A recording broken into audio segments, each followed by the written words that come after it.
ಮಹಾದೇವಿ ಅಮ್ಮ ಶ್ರೀ ಚಕ್ರವಾಸಿನಿ ಮಹಾದೇವಿ ಅಮ್ಮ ಶ್ರೀ ಸಿಂಹವಾಹಿನಿ. ಹೇಳೆ, ವಿಗ್ರಹ ಎಲ್ಲ ಇಟ್ಟಿದ್ಯಾ? ನಿಮ್ಮಿಂದಾನೇ ಎಲ್ಲ ಆಗಿದ್ದು. ನಿಮ್ಮಿಂದ ತಪ್ಪಿಸ್ಕೊಂಡು ಎಲ್ಲೋ ಇಡಕ್ ಹೋಗಿ ಬಚ್ಚಿಟ್ಟೆ. ಅದಿವಾಗ ಅಲ್ಲಿ ಕಾಣಿಸ್ತಾನೆ ಇಲ್ಲ.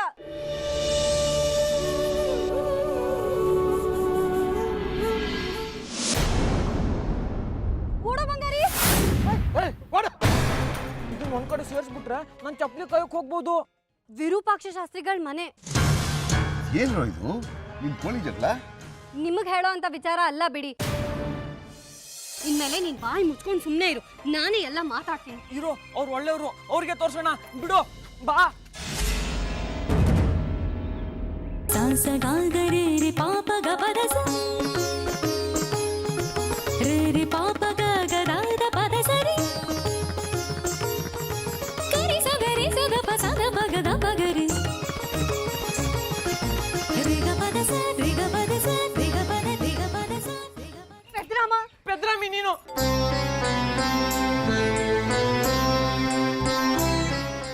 ಯಾಕೆ ನಾನು ಯಾವಾಗ್ಲೂ ಹೊಡಿತೀಯಾ? ಎಲ್ಲಿ ಏನ್ ಮಾತಾಡ್ಬೇಕಂತಲೇ ಗೊತ್ತಾಗಲ್ಲ ನಿನ್ಗೆ. ದಡ್ಡ ನೀನು. ನಾನ್ ದಡ್ಡಲ್ಲ, ನೀನ್ ದಡ್ಡ. ನನ್ನನ್ನೇ ದಡ್ಡ ಅಂತೀಯ? ಎಷ್ಟು ಬುದ್ಧಿವಂತ ಅಂತ ಇಲ್ಲೇ ಗೊತ್ತಾಗತ್ತೆ. ನಾನ್ ದಡ್ಡಿ. ನೀನ್ ದಡ್ಡಿನೇ.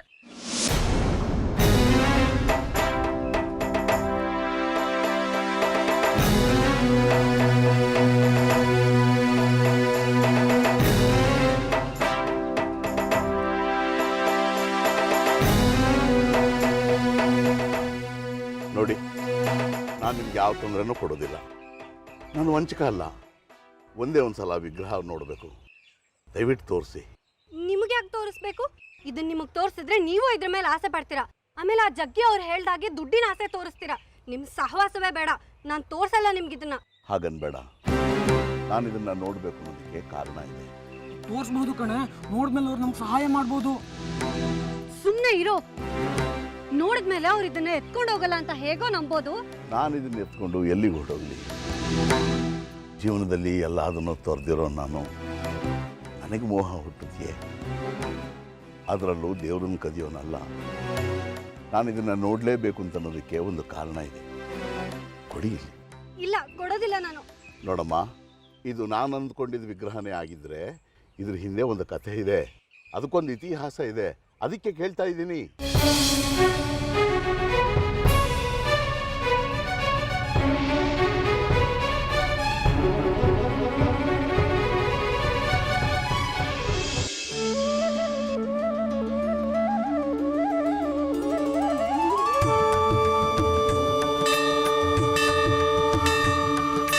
ಮಹಾದೇವಿ ಅಮ್ಮ ಶ್ರೀ ಚಕ್ರವಾಸಿನಿ ಮಹಾದೇವಿ ಅಮ್ಮ ಶ್ರೀ ಸಿಂಹವಾಹಿನಿ ಸಕಲ ಚರಾಚರ ಚೇತನದಾಯಿನಿ ಮಹಾದೇವಿ ತ್ರಿಭುವನ ಮೋಹಿನಿ ತ್ರಿನೇತ್ರಧಾರಿಣಿ ಮಹಾದೇವಿ ಮಹಾದೇವಿ ಮಹಾದೇವಿ.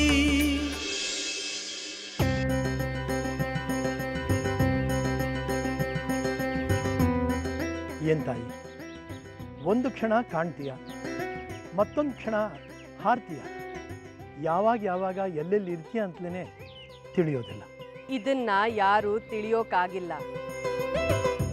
ಈಗ ಸಿಕ್ಕಿದ್ದೀನಲ್ಲ, ಸಮಯ ವ್ಯರ್ಥ ಮಾಡ್ಕೋಬೇಡಿ. ವಿಷಯ ಹೇಳಿ. ನೀನು ಹೇಳ್ದಾಗೆ ನದಿ ಹತ್ರ ನೀರ್ಗಳ್ರು ಸಿಕ್ಕಿದ್ರು. ಅವ್ರನ್ನ ಹೆದರಿಸಿ ಗದರಿಸಿ ಮಣ್ಣಿನ ಹೆಂಟೆ ಕೇಳಿದೆ, ಕೊಟ್ಟರು. ಅದಕ್ಕೆ ಪ್ರತಿಯಾಗಿ ನೀನು ಕೊಟ್ಟ ಕೈದಾರ ಕೇಳಿದ್ರು. ಮಣ್ಣಿನ ಹೆಂಟೆ ಖರೀದಿ ಮಾಡೋದಕ್ಕೆ ಗೇಣುದ್ದ ದಾರ ಕೊಟ್ಟರು. ಅದಕ್ಕೆ ಯಾವ ಬೆಲೆ, ಇದಕ್ಕೆ ಯಾವ ಬೆಲೆ? ಅವರವರ ಯೋಗ್ಯತೆಗೆ ಅವರವರು ಕಟ್ಟೋ ಬೆಲೆಗಳಿರುತ್ತೆ. ಏನೋ ಈ ವ್ಯವಹಾರ ಧರ್ಮ ನನಗೆ ಅರ್ಥ ಆಗ್ತಾ ಇಲ್ಲ. ನನಗೊಂದು ಪ್ರಶ್ನೆ ಕಾಡ್ತಾ ಇದೆ. ಸಂದೇಹಗಳನ್ನ, ಪ್ರಶ್ನೆಗಳನ್ನ ಮನಸ್ಸಿನಲ್ಲಿ ಇಟ್ಕೋಬಾರ್ದು. ಮುಂದೆ ಅದೇ ಗೂಡು ಕಟ್ಟಿ ದೊಡ್ಡದಾಗಿ ಮನೋರೋಗಕ್ಕೆ ದಾರಿಯಾಗತ್ತೆ. ನಿಮ್ಮ ಪ್ರಶ್ನೆ ಏನು ಅಂತ ಕೇಳಿ. ಅಲ್ಲಿ ನೀರ್ಗಳ್ರು ಬರ್ತಾರೆ ಅಂತ ನಿನಗೆ ಹೇಗೆ ಗೊತ್ತಿತ್ತು? ಅವ್ರ ಕೈಯಲ್ಲಿ ಮಣ್ಣಿನ ಹೆಂಟೆ ಇರುತ್ತೆ ಅನ್ನೋದು ನಿನಗೆ ಹೇಗೆ ಗೊತ್ತಿತ್ತು? ಇದು ಅವಧೂತರಿಗೂ ನಿಲುಕದ ಪ್ರಶ್ನೆ. ತಿಳ್ಕೊಳ್ಳೇಬೇಕಾ ಉತ್ತರವನ್ನ? ಅಷ್ಟೊಂದು ಹಠಾನ? ಇಲ್ಲ ತಾಯಿ, ಯಾವುದಕ್ಕೂ ಹಠ ಮಾಡೋನಲ್ಲ ನಾನು.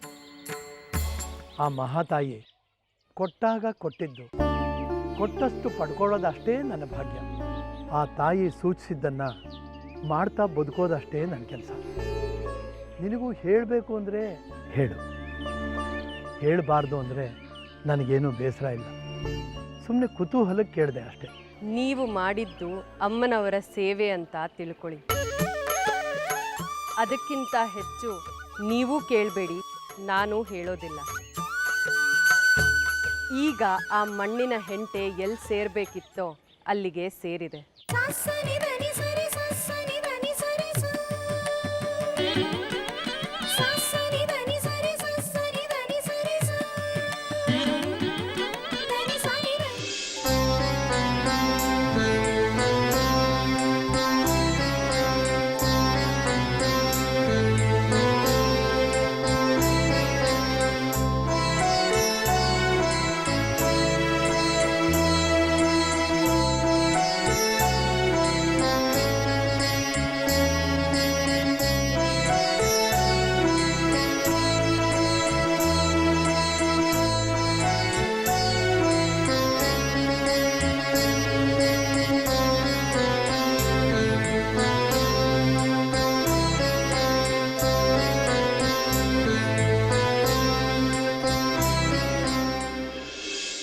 ಶ್ರೀ ಶ್ರೀ ಶ್ರೀ ತ್ರಿಪುರ ಸುಂದರಿ ಅಮ್ಮನವರು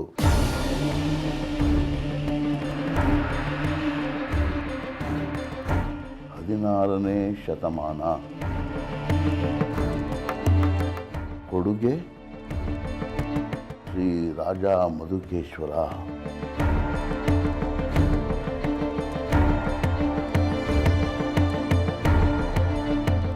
ಅದಕ್ಕೆ ಇವರಿಗೆ ಸುಂದ್ರಮ್ಮ ಅಂತ ಹೆಸರಿಟ್ಟಿದ್ದೀನಿ. ಈ ಸುಂದ್ರಮ್ಮಂಗೊಂದು ಹಳೆ ಕತೆ ಇದೆಯಾ? ಹೌದು, ರಾಜ ಮಧುಕೇಶ್ವರ ಅಂದರೆ ಒಬ್ಬ ಧರ್ಮಿಷ್ಠ ಆಡಳಿತಗಾರ. ಇಡೀ ಸಂಸ್ಥಾನದ ದೊರೆ ಅವನು. 16ನೇ ಶತಮಾನ ಅಂದರೆ ಸುಮಾರು 400 ವರ್ಷಗಳ ಹಿಂದಿನ ಕಥೆ ಇದು. ಹೌದಾ? ಏನಾಗಿತ್ತಾಗ? ಈ ಪುಸ್ತಕದಲ್ಲಿ ಇದರ ಕಥೆ ದಾಖಲಾಗಿದೆ.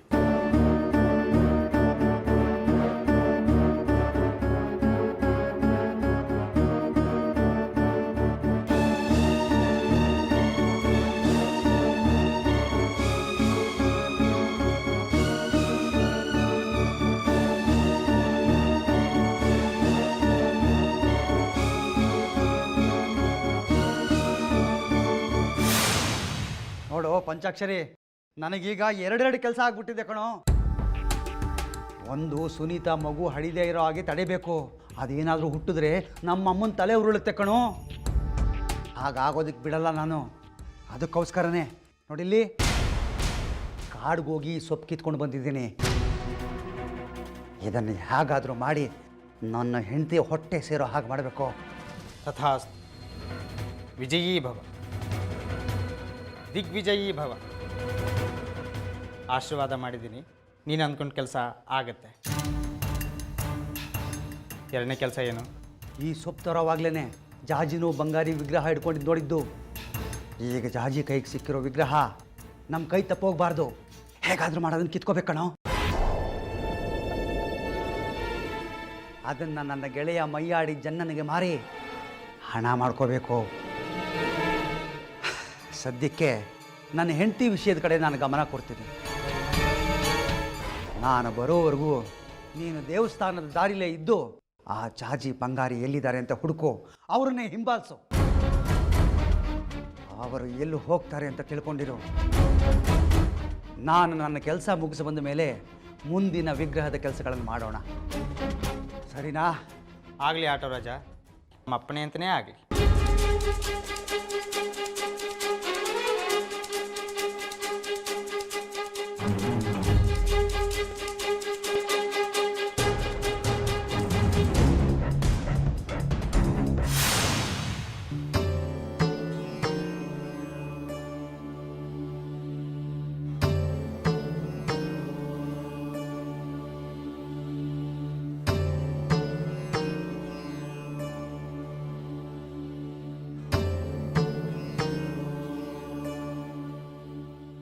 ಸುಂದ್ರಮ್ಮ ಸುಮ್ನೆ ಸಿಕ್ಕಿಲ್ಲ. ಶ್ರೀಚಕ್ರಕ್ಕೆ ಉತ್ಸವದ ಸಮಯದಲ್ಲಿ ಚೋರ ಕಂಟಕ ಇದೆಯಲ್ಲ, ಅದಕ್ಕೆ ಶ್ರೀಚಕ್ರನ್ ಕಾಪಾಡೋದಕ್ಕೆ ಅಂತಾನೆ ಬಂದಿರೋದು ಸುಂದ್ರಮ್ಮ. ಸುಂದ್ರಮ್ಮನ್ಗೆ ಎಷ್ಟು ಶಕ್ತಿ ಇದೆ ಗೊತ್ತಾ? ಅಮ್ಮನವ್ರ ಶಕ್ತಿ ಏನು ಅಂತ ನನಗೆ ಚೆನ್ನಾಗಿ ಗೊತ್ತಿದೆಯಮ್ಮ. ನಿಮ್ಮಿಬ್ಬರಲ್ಲೂ ನಂದೊಂದು ವಿನಂತಿ, ಈ ತಾಯಿನ ನನಗೇನು ಕೊಡೋದು ಬೇಡ. ನನಗೇನೂ ಇದರ ಹಂಬಲ ಇಲ್ಲ. ದರ್ಶನ ಭಾಗ್ಯವಾಯ್ತಲ್ಲ, ನನಗಷ್ಟೇ ಸಾಕು. ಪುನೀತನಾದೆ. ಇದನ್ನು ನೀವೇ ತಗೊಂಡೋಗಿ. ಆದರೆ ವಿರೂಪಾಕ್ಷ ಶಾಸ್ತ್ರಿಗಳಿಗೆ ಮಾತ್ರ ಕಾಣಿಸ್ಬಾರ್ದು. ಅವರು ತುಂಬ ಅಪಾಯಕಾರಿ ಮನುಷ್ಯ. ಒಂದು ಪಕ್ಷ ಈ ವಿಗ್ರಹ ಅವ್ರ ಕೈಗೇನಾರು ಸಿಕ್ಬಿಟ್ರೆ ಅವ್ರು ಇದನ್ನು ತುಂಬ ದುರುಪಯೋಗ ಪಡಿಸ್ಕೊಂಡ್ಬಿಡ್ತಾರೆ. ಆದ್ರೆ ನೀವ್ ಹೇಳ್ತಿರೋ ವಿಗ್ರಹ ಇದೇ ವಿಗ್ರಹ ಅಂತ ಹೇಗ್ ನಂಬೋದು? ನಿನಗೆ ನಂಬಿಕೆ ಬರ್ತಾ ಇಲ್ಲ ಅಲ್ವಾ? ಚಕ್ರಾಪುರ ಇತಿಹಾಸ ಇರುವ ಈ ಪುಸ್ತಕದಲ್ಲಿ ಇದರ ಚಿತ್ರಣ ಇದೆ. ನೋಡು.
ಹಾಗಿದ್ರೆ ನನ್ ಸುಂದ್ರಮ್ಮ 400 ವರ್ಷ ಹಳಬ್ಳ.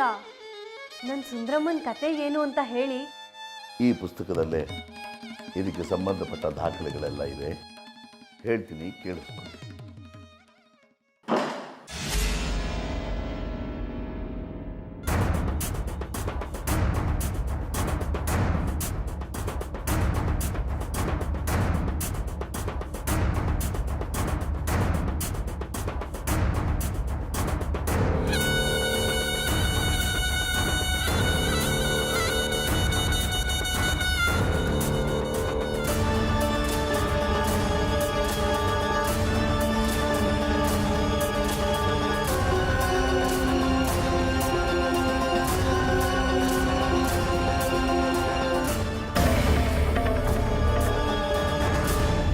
ರಾಜಲಕ್ಷ್ಮಿ ಅವರೇ, ಅತ್ಗೆ ರಾಜಲಕ್ಷ್ಮಿ ಅವರೇ, ಅತ್ಗೆ. ಅಮ್ಮ ಹಿತ್ಲಲ್ಲಿದ್ದಾರೆ.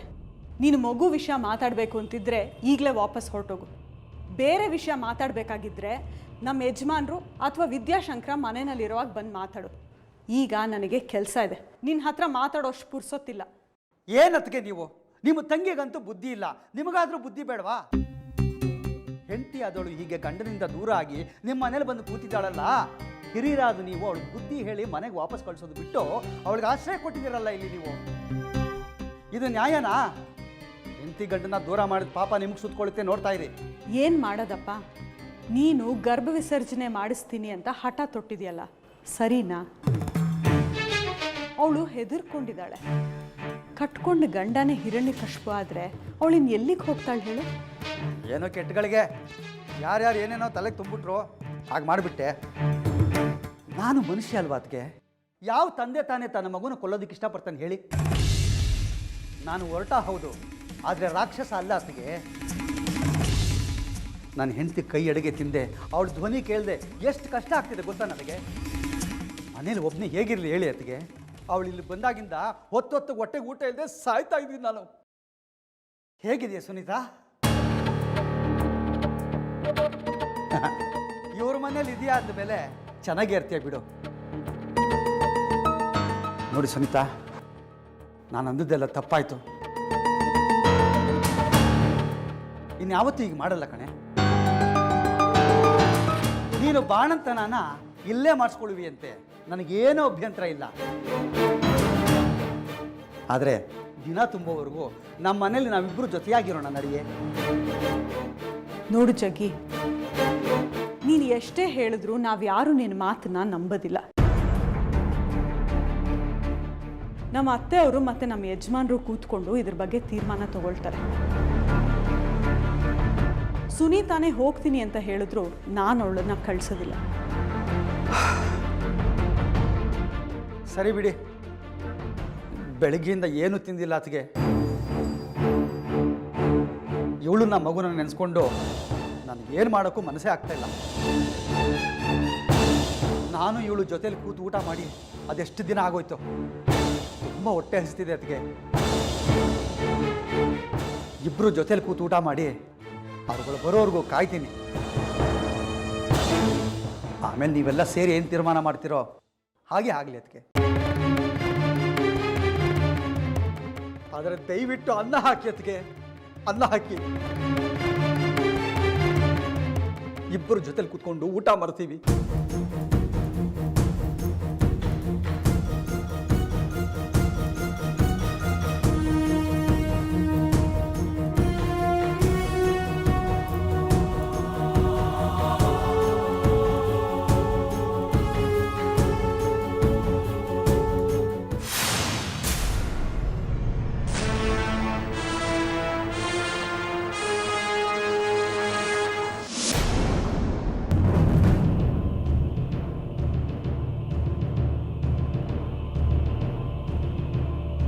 ಯಾಕ್ರಿ ದೇಶಕ್ರೆ ಗಾಬರಿಲಿದ್ದೀರಾ? ನಾನು ನೋಡ ಅನ್ನಕ್ಕ ಪಡ್ತಾ ಇದ್ದೀರಾ? ಏನಾಯ್ತು? ಇತ್ತೀಚೆಗೆ ಶ್ರೀಚಕ್ರದ ಇತಿಹಾಸದ ಪುಸ್ತಕನೇ ಹಿಡ್ಕೊಂಡು ನೋಡ್ತಾ ಇರ್ತೀರಾ? ಏನಾದರೂ ವಿಶೇಷ ಇದೆಯಾ? ಇದ್ರೆ ನನಗೂ ತಿಳಿಸಿ.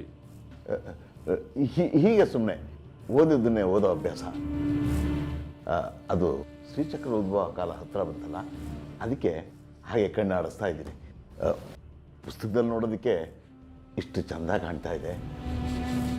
ಸಾಕ್ಷಾತ್ ದರ್ಶನ ಮಾಡಿದರೆ ಎಷ್ಟು ಚೆನ್ನಾಗಿ ಕಾಣ್ಬೋದು ಅಂತ ಕಲ್ಪನೆ ಮಾಡ್ಕೋತಿದ್ದೆ. ಶ್ರೀಚಕ್ರ ಹತ್ರ ನೋಡಿದ್ರೆ ಮಧುಕೇಶ್ವರ ಸಂಸ್ಥಾನದ ಚಿತ್ರವನ್ನು ನೋಡ್ತಾ ಇದ್ದೀನಿ.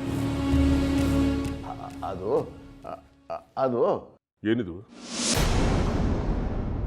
ಬಟ್ಟೆ ಹೊತ್ತಿಟ್ಟಿದ್ದೀರಾ?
ಯಾರದು?